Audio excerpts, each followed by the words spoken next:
The thunder of hoofbeats echoed across the dusty plains as Phoebe Sinclair clung desperately to the side of the covered wagon. Her tear-streaked face hidden beneath a bonnet too fine for the harsh Montana territory of 1876. The wagon hit another rut, sending pain shooting through her bruised body as she bit back a cry. 3 days had passed since her stepfather had handed her over to the Blackwell brothers, 3 days of being transported like cargo to a man she'd never met. Isaac Morgan rode hard toward Whispering Creek, his stallion's muscles rippling beneath him as dust billowed in their wake.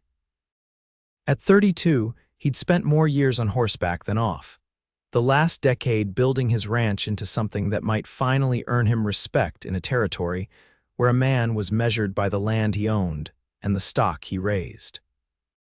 His latest cattle drive had been successful, and the money in his saddlebag was meant for breeding stock, not for whatever special merchandise Jeb Blackwell had cryptically promised in town last month.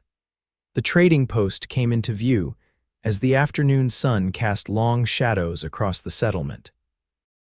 Isaac slowed his horse, taking in the unusual gathering outside the weathered building. A covered wagon stood nearby, the Blackwell brothers hovering like vultures while several of the town's less reputable men circled what appeared to be a young woman. As Isaac dismounted, he caught snatches of conversation that made his blood run cold. $500 for a fine bride like this one. Unmarked and educated too, that's highway robbery. Blackwell ain't no regular girl. This one comes from back east, got proper manners and can read too. Isaac pushed through the crowd, boots kicking up dust as he approached. When he broke through to the center, what he saw stopped him cold.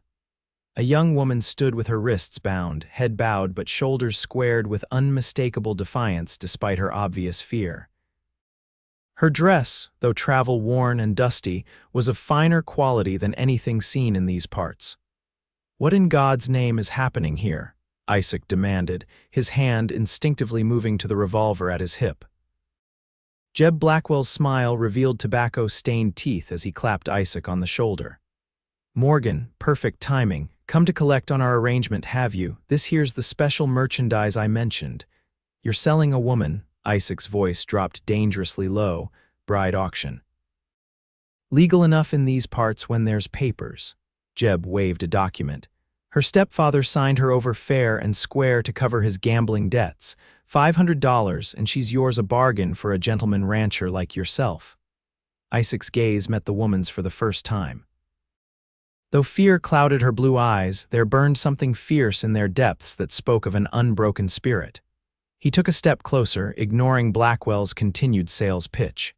"Miss," he said quietly, "are you here of your own free will?" Her chin lifted slightly. "They sold me like livestock," she whispered, voice trembling with both rage and despair. Something hardened in Isaac's chest, a protective instinct he hadn't felt since his sister had died of fever years ago. Without looking away from her face, he responded, "Then I'll treat you like the treasure you are." In one fluid motion, Isaac withdrew a leather pouch from his vest and tossed it to Blackwell. $500, the papers, please." Confusion flickered across Phoebe's face as the transaction was completed. When Blackwell moved to untie her wrists, Isaac stepped forward. "I'll do that," he said, his voice leaving no room for argument. Gently, he worked at the knots binding her, his fingers careful not to touch her skin. "I'm Isaac Morgan. I have a ranch about 3 miles from here." "Phoebe Sinclair," she replied, her voice barely audible. "Miss Sinclair, I know you have no reason to trust me, but I swear on my mother's grave that no harm will come to you. I'm buying your papers to set you free, not to claim you." Her eyes widened. "What? We need to leave now while they still think I'm taking you as—" He couldn't bring himself to say the words. "Can you ride?" She nodded, though uncertainty crossed her face. "Good, my horse is strong enough for 2 until we reach the general store. I'll get you supplies and arrange for transport to wherever you wish to go."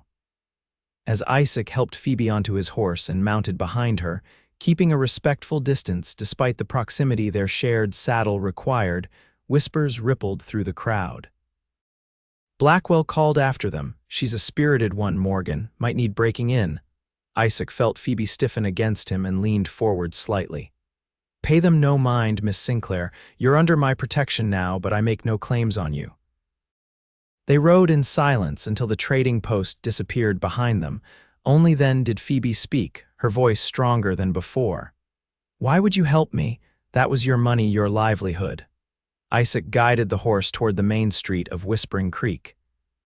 Some things matter more than money, Miss Sinclair. No person should be treated as property. But now what will happen to me? The vulnerability in her question revealed the impossible situation she faced, a woman alone in the untamed West with no resources or protection. Isaac considered his words carefully. I meant what I said. You're free to go wherever you choose. I can arrange passage east if that's your wish, though I should warn you that your stepfather's creditors might come looking. I have nowhere to go, she admitted, the words clearly costing her pride. My mother died 2 years ago. My stepfather gambled away our home. There's nothing left for me in Boston. As they reached the general store, Isaac helped her down, noting how she winced slightly. Are you hurt? Just bruised. The wagon journey was not gentle. Anger flashed in Isaac's eyes. We'll get you seen by the doctor before anything else. Inside the general store, the proprietor's wife, Martha Jenkins, rushed forward at the sight of Phoebe's condition. Good heavens. What's happened to this poor girl, Mrs. Jenkins? This is Miss Sinclair. She needs a safe place to rest while I speak with the doctor. Would you mind? Martha's kind eyes took in Phoebe's disheveled appearance and the fading bruise on her cheek. With a knowing look at Isaac, she nodded.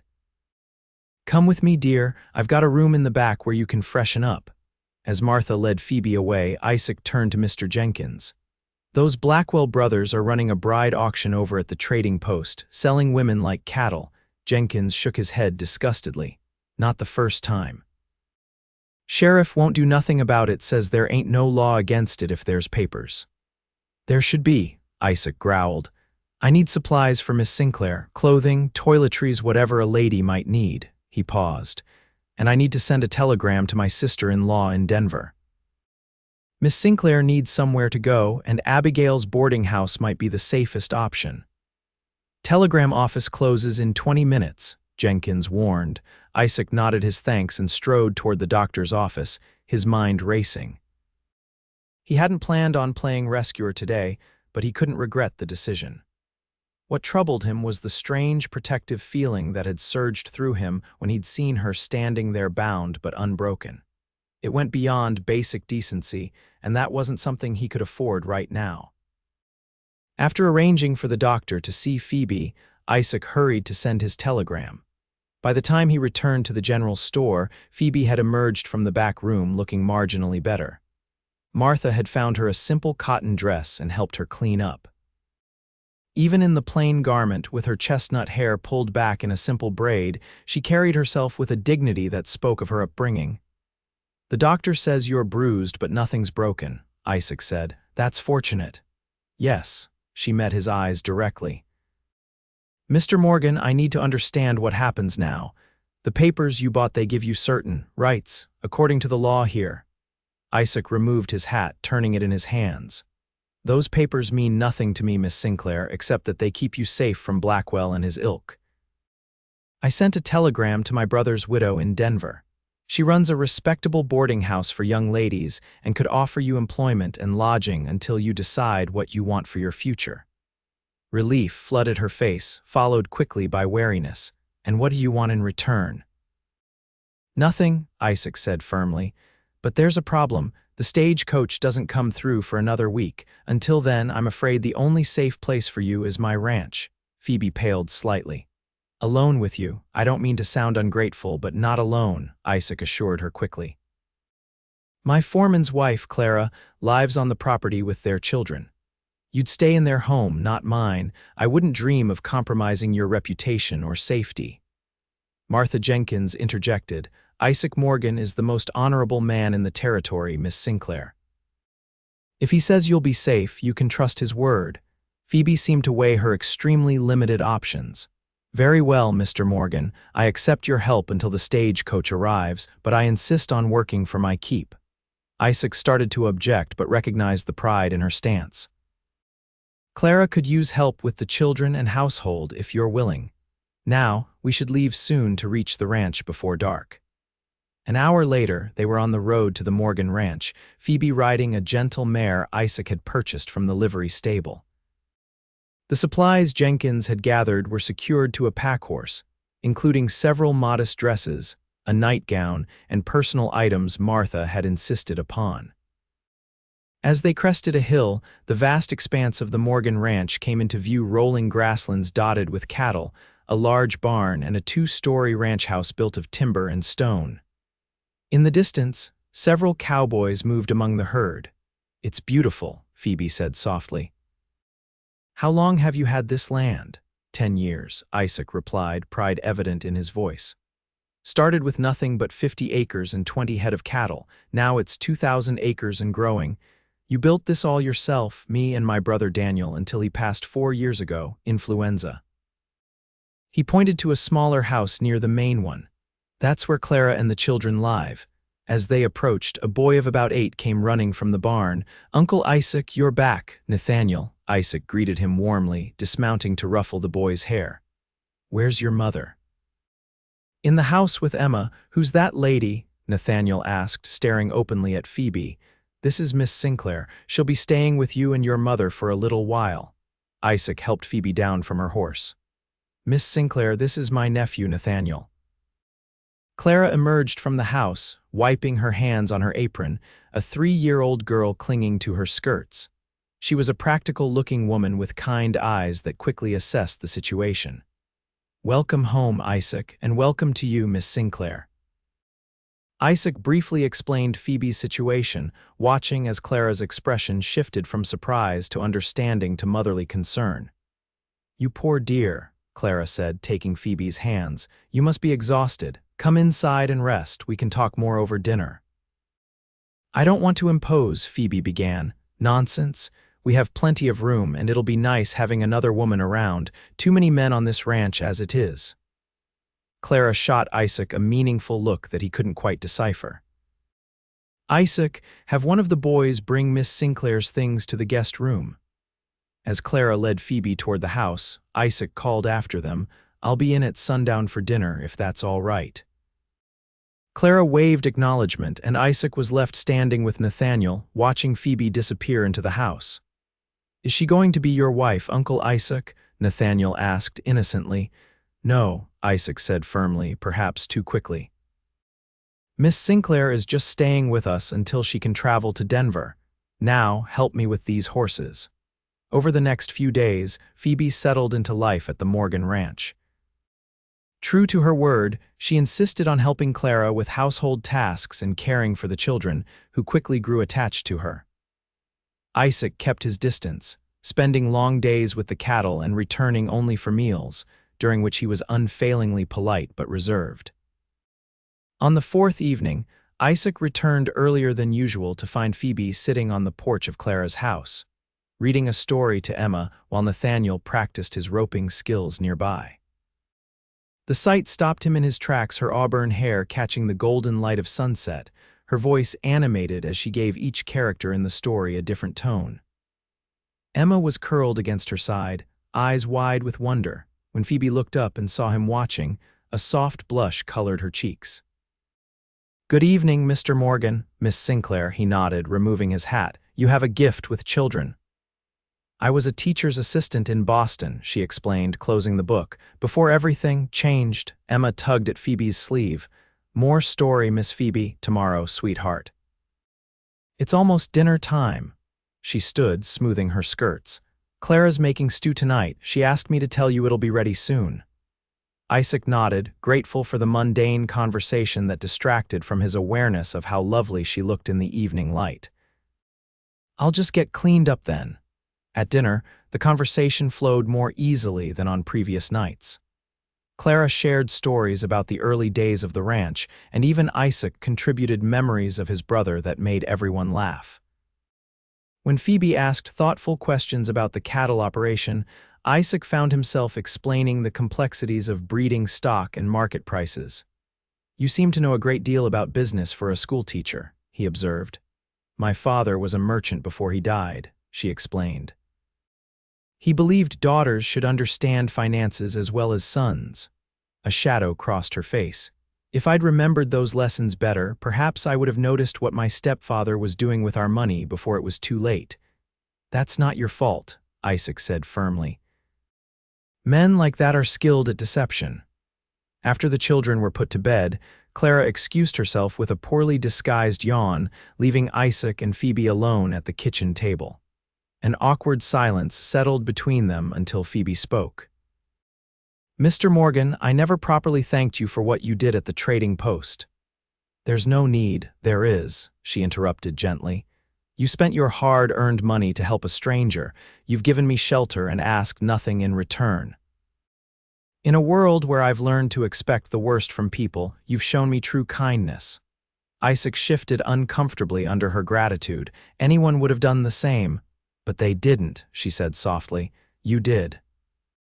Their eyes met across the table, and for a moment, something electric passed between them. Isaac cleared his throat and stood. "It's getting late. I should head back to the main house."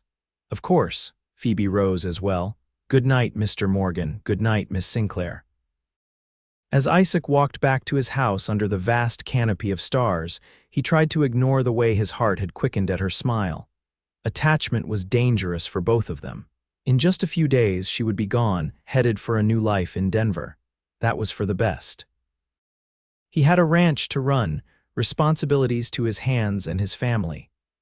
There was no room in that life for the distraction of feelings, especially for a woman who deserved far better than a rough cowboy with calloused hands and limited prospects. The next morning brought unexpected news. A rider arrived from town with a telegram for Isaac. As he read it, his expression darkened. "What is it?" Clara asked when he entered the kitchen where she and Phoebe were preparing breakfast. "Telegram from Abigail. There's been a fire at the boarding house in Denver. No one was hurt, but the building will need extensive repairs. She can't take in Phoebe right now." Phoebe's face fell. "Oh, I see. There's more," Isaac continued grimly. "Sheriff Tanner sent word that the Blackwell brothers are claiming I swindled them, saying the papers they had weren't legal for sale. It's nonsense, of course, but they're making trouble." "What does that mean for me?" Phoebe asked, her voice steady despite the fear evident in her eyes.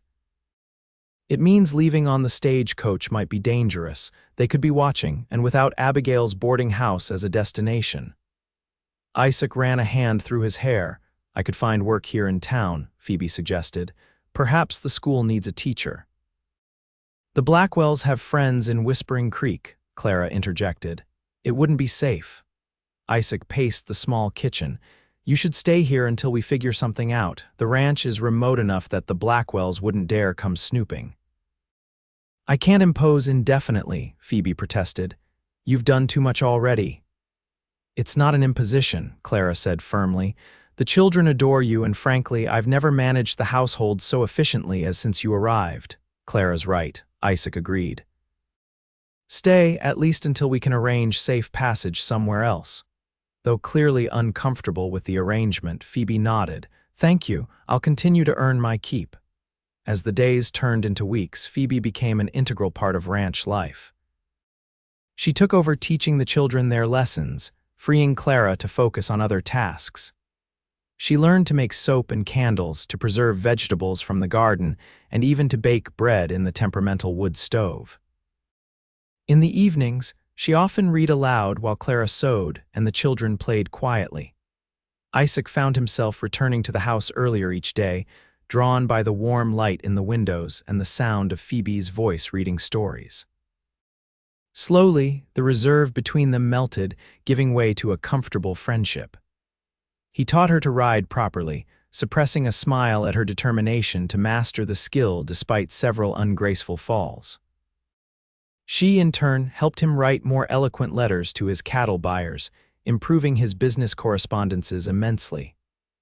One afternoon, 6 weeks after Phoebe's arrival, Isaac found her in the vegetable garden, harvesting late summer tomatoes. The August sun had kissed her skin golden, and her hands, once soft and pale, now showed the healthy calluses of honest work. She looked up at his approach, shading her eyes. "You're back early," she observed, smiling, finished mending the north fence faster than expected. He knelt beside her, reaching for a tomato. Need help? I wouldn't turn it down. They worked side by side in companionable silence, their hands occasionally brushing as they reached for the same plant.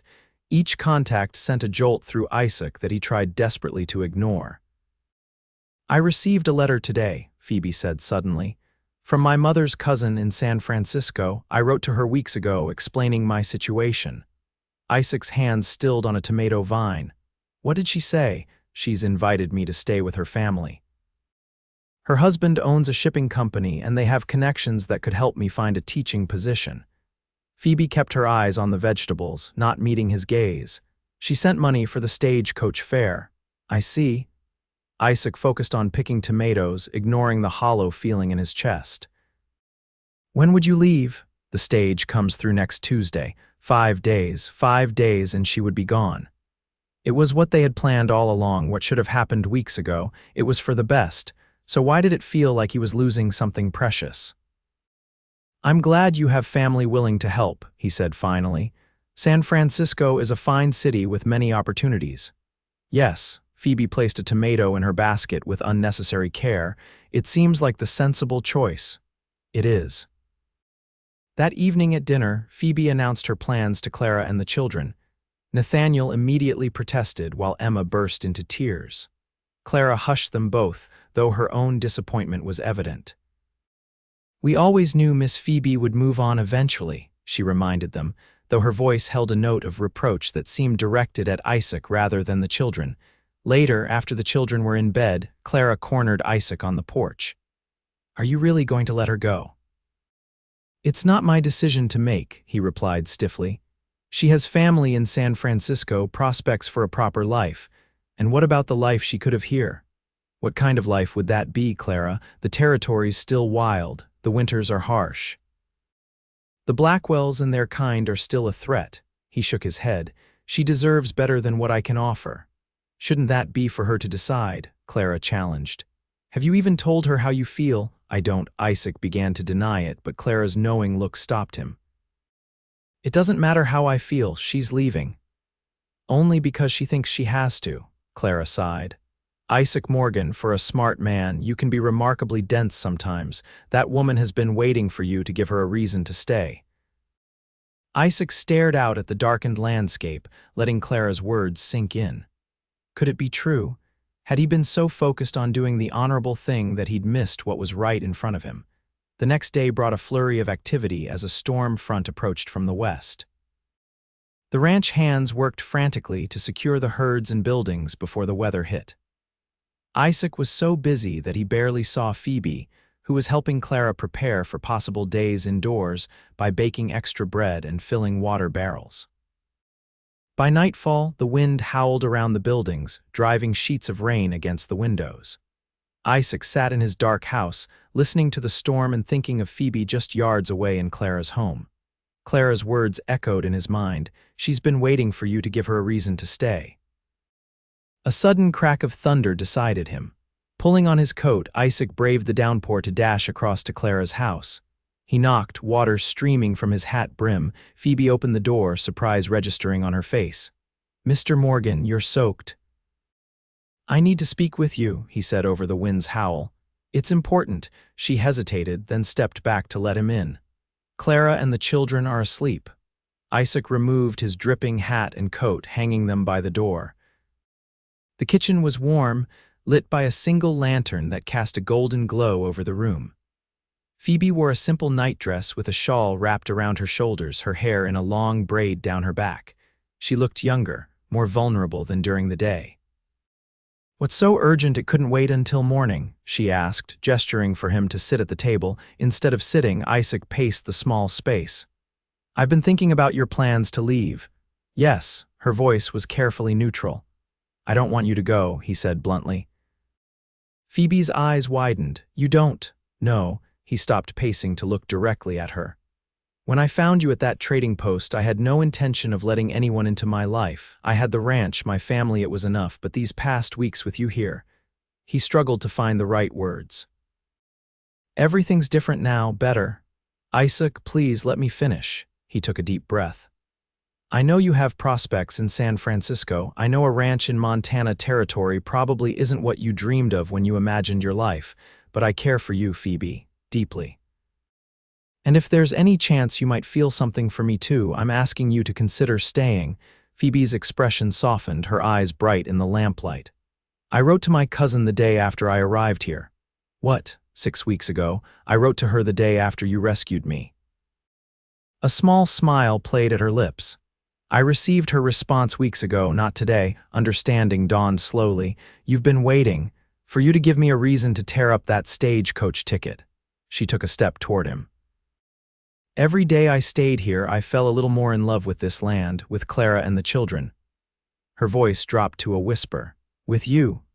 Isaac closed the distance between them in 2 strides. "Why didn't you say anything? How could I? You rescued me at great personal cost. You gave me shelter, protection, asked nothing in return. If I'd spoken of my feelings, would you have believed they were genuine? Or would you have thought I was just grateful, or worse, desperate for security?" Isaac reached out slowly, giving her time to pull away, and touched her cheek. "And now I know my own heart," she said simply.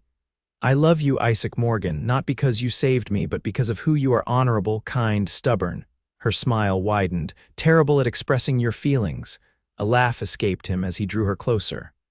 "I love you too, Phoebe Sinclair. Stay with me, not as my guest or Clara's helper, but as my wife, if you'll have me."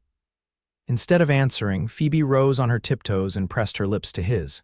The kiss was gentle at first, tentative, but quickly deepened as months of suppressed feelings broke free. When they finally parted, both were breathless. "Is that a yes?" Isaac asked, his voice rough. "Yes," Phoebe laughed, her eyes shining. "Yes, I'll stay. Yes, I'll be your wife." Outside, the storm raged on, but inside the small kitchen, 2 people who had found each other against all odds held on tight, knowing they had finally found home in each other's arms. The wedding took place 2 weeks later in the small church in Whispering Creek.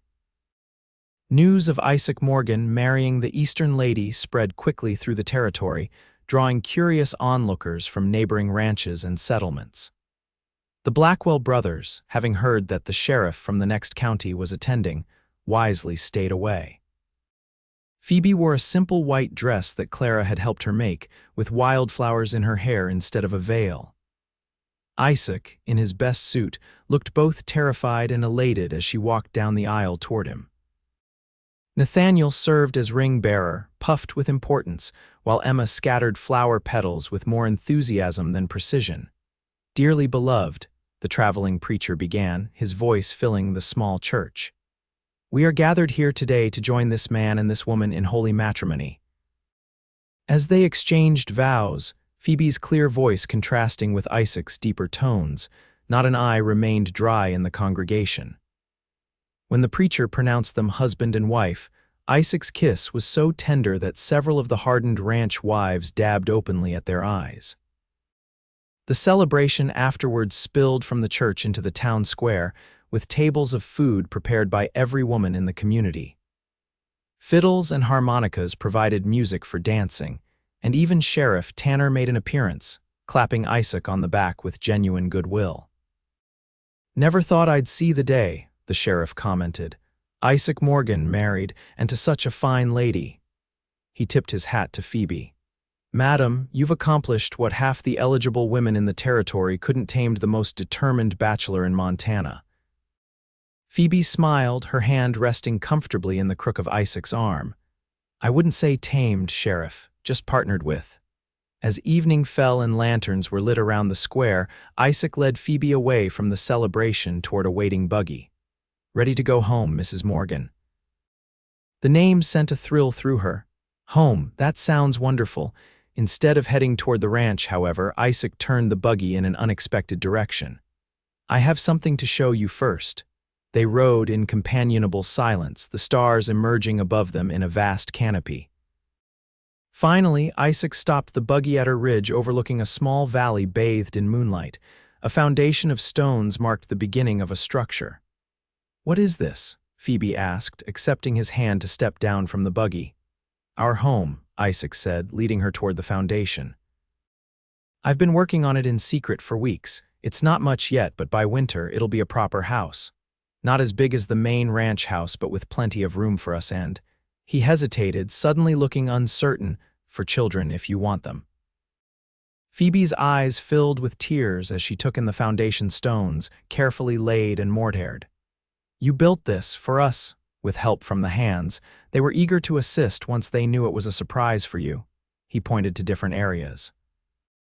"The kitchen will be there with big windows so you can see the mountains while you work. The parlor here with a river stone fireplace. Bedrooms upstairs, 3 of them." "It's perfect," Phoebe whispered, imagining the home that would rise from these stones. "Absolutely perfect. There's more." Isaac led her to a small box sitting atop one of the foundation walls. "Open it." Inside lay a small golden key on a velvet cushion. "What does it open?" Phoebe asked, lifting it carefully. "Nothing yet," Isaac admitted with a smile, "but someday it will open the door to our home. I wanted you to have it now as a promise." Phoebe closed her fingers around the key, deeply moved by the symbolism. "From being sold like livestock to holding the key to my own home, I never imagined such a transformation was possible." Isaac drew her close, kissing her forehead. "You were always meant for better things, Phoebe. I'm just grateful I found you in time." "We found each other," she corrected gently. "And now we have the rest of our lives to build something beautiful together." As autumn turned to winter, the new house rose quickly, with every available hand on the ranch pitching in to complete it before the snow made construction impossible. Phoebe threw herself into planning the interior, working with Clara to sew curtains and quilts, ordering furniture from catalogs, and carefully selecting each item that would make the house a home. By Christmas, though not entirely finished, the house was habitable enough for Isaac and Phoebe to move in. They celebrated the holiday with Clara and the children, filling the new rooms with laughter and the scent of pine boughs and cinnamon. As they sat before their river stone fireplace on Christmas night, watching the flames dance while snow fell silently outside, Isaac presented Phoebe with a small package. "One more gift," he said, watching nervously as she unwrapped it. Inside was a delicate silver locket. When Phoebe opened it, she found a tiny portrait of Isaac on one side and a lock of his hair on the other. "It's an old tradition," he explained, "something to keep close to your heart when we're apart." "It's beautiful," she murmured, immediately fastening it around her neck. "But I hope we won't be apart very often." "No," he agreed, pulling her close, "not if I can help it." As winter deepened, the ranch settled into a peaceful rhythm. Isaac continued to work with the cattle, preparing for spring calving, while Phoebe divided her time between her own household and helping Clara with the children's education. In February, during a particularly fierce blizzard that kept everyone indoors for days, Phoebe shared news that brought joy to the entire household. "I'm with child," she told Isaac as they lay in bed, listening to the wind howl outside. "The baby will come in late summer." Isaac's face transformed with wonder as he placed a gentle hand on her still flat stomach. "A baby," he whispered. "Our baby." The coming child gave new urgency to completing the house and preparing the ranch for the future. Isaac threw himself into expanding the cattle operation, determined to build a legacy for their growing family. Phoebe, meanwhile, began setting aside a portion of each room for the baby, knitting tiny garments in the evenings as her body changed with the advancing pregnancy. Spring brought new calves, fresh green grass, and letters from Phoebe's cousin in San Francisco, who promised to visit once the baby arrived. Summer saw the completion of the house, including a nursery painted pale yellow with curtains that Phoebe had embroidered with tiny animals. On a sweltering August evening, as a thunderstorm rolled across the plains, Phoebe went into labor. Clara sent Nathaniel racing to fetch the midwife from town while Isaac paced anxiously outside the bedroom door. For 14 hours, Phoebe labored, her cries occasionally piercing the wooden door and driving Isaac nearly mad with worry. Finally, as dawn broke over the eastern hills, a new cry joined the household, the strong, indignant wail of a newborn. The midwife opened the door with a tired smile. "You have a daughter, Mr. Morgan, and your wife is asking for you." Isaac entered the room with trepidation, unprepared for the sight that greeted him.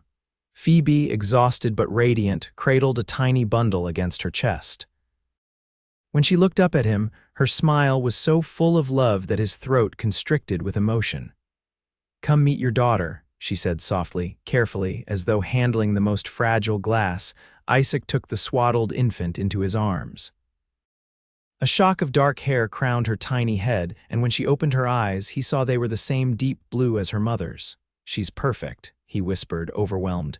"You're both perfect." They named her Elizabeth after Phoebe's mother and called her Eliza. From her earliest days, she showed the same determined spirit as both her parents, fixing them with a serious gaze that seemed far too knowing for an infant.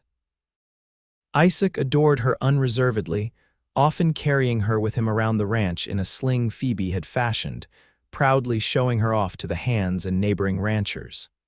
As Eliza grew from infant to toddler, the ranch prospered. Isaac's careful breeding program resulted in hardier cattle that fetched premium prices, and his reputation as a fair businessman spread throughout the territory. Phoebe, not content to be solely a ranch wife, began teaching the children of neighboring ranches alongside Clara's, eventually establishing a small school in one of the outbuildings. When Eliza was 2, a delegation from Whispering Creek approached Isaac about serving on the town council. The territory was changing rapidly as more settlers arrived, and men of integrity were needed to help guide its development. Though initially reluctant to take time away from the ranch and his family, Isaac eventually agreed, with Phoebe's enthusiastic support. "You can help shape the future here," she told him. "Make it a place where no woman will ever be sold like livestock again."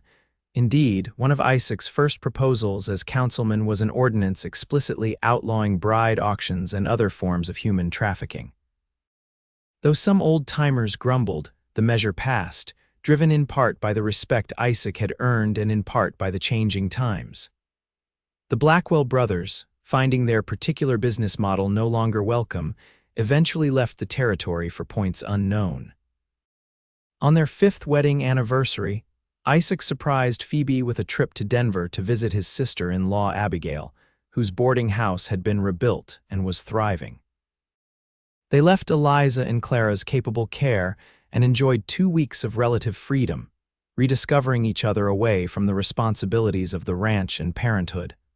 On their return journey, as the stagecoach rattled toward Whispering Creek, Phoebe rested her head on Isaac's shoulder.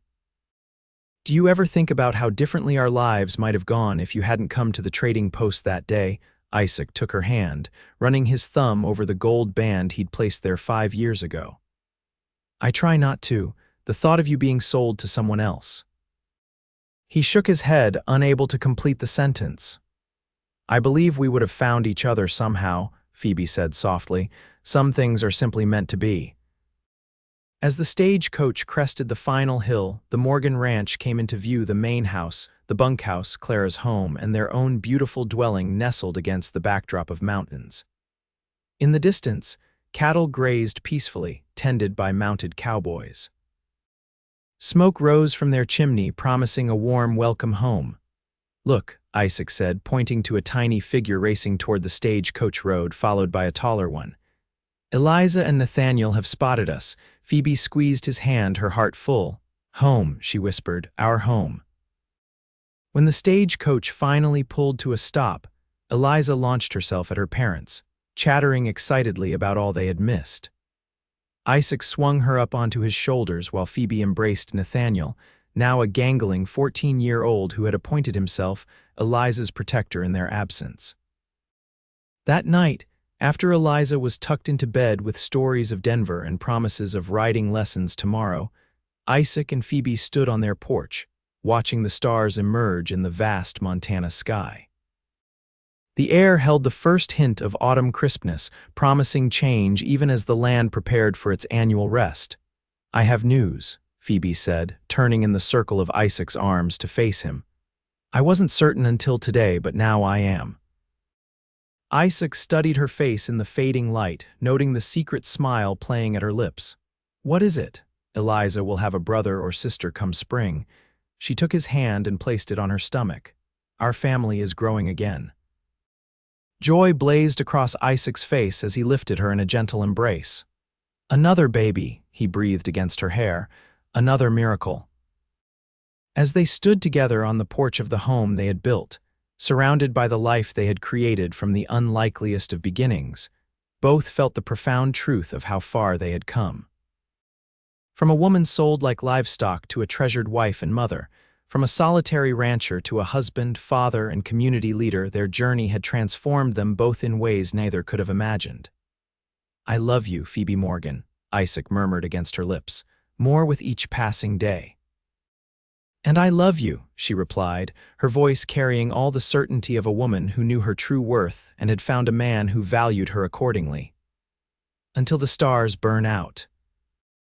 In the years that followed, the Morgan Ranch became known not just for its fine cattle, but for its hospitality and fairness. 2 more children joined Eliza, a son they named Daniel after Isaac's brother, and another daughter, Grace. The small school Phoebe had started grew into a proper schoolhouse in town, where she taught 3 days a week, instilling in her pupils not just knowledge but values of equality and respect. Isaac's influence in territorial politics expanded, and he was eventually appointed to the territorial legislature, where he advocated for women's property rights and other progressive measures. Though the work often took him away from the ranch, he never stayed gone longer than absolutely necessary, always eager to return to the family that was his true life's achievement.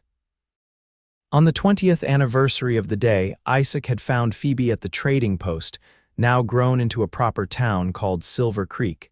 They hosted a celebration at the ranch for friends, family, and neighbors. As twilight fell and lanterns were lit around the property, Isaac raised a glass to his wife, surrounded by their children Eliza, now a composed young woman of 17, Daniel, a sturdy boy of 14 with his father's quiet determination, and Grace, a spirited 11-year-old with her mother's quick mind. 20 years ago, Isaac began, his voice carrying across the gathering, I rode into a trading post intending to buy cattle. Instead, I found something infinitely more precious. His eyes sought Phoebe's across the crowd. I found the woman who would change not just my life, but this entire community for the better. Cheers and applause interrupted him, and Phoebe blushed, still modest despite her prominent position in the community. Phoebe once told me they sold her like livestock, Isaac continued when the noise died down. I promised to treat her like the treasure she is. I hope I've kept that promise. You have, Phoebe called back, her eyes bright with unshed tears. Every single day. As the celebration continued around them, with music and dancing under the stars, Isaac and Phoebe slipped away to the ridge where he had first shown her the foundation of their home 2 decades earlier. The house stood solid and welcoming below them, windows glowing with warm light, the sounds of laughter drifting up from the celebration. Did you ever imagine this? Phoebe asked, gesturing to the thriving ranch, the town visible in the distance, the life they had built together. When you rescued me that day, did you ever think we would have all this? Isaac drew her close, breathing in the familiar scent of her hair, now threaded with occasional strands of silver. I didn't dare to hope for it, he admitted. I just knew I couldn't leave you there. Everything else, our home, our children, these years together, that's been the miracle I never expected. The greatest treasures are often found where we least expect them, Phoebe murmured, echoing words she had once read to their children. Isaac kissed her then, under the vast Montana sky, with the same tenderness he had shown on their wedding day. You are still the greatest treasure I've ever found, Phoebe Morgan, and I will spend the rest of my days making sure you never forget it. Hand in hand, they walked back toward the lights and music, toward the family and community they had built together, 2 people who had found in each other not just love, but the courage to create a life neither had imagined possible. A life built on respect, partnership, and the unwavering belief that every person, regardless of their past, deserves to be treated not as property, but as the irreplaceable treasure they truly are.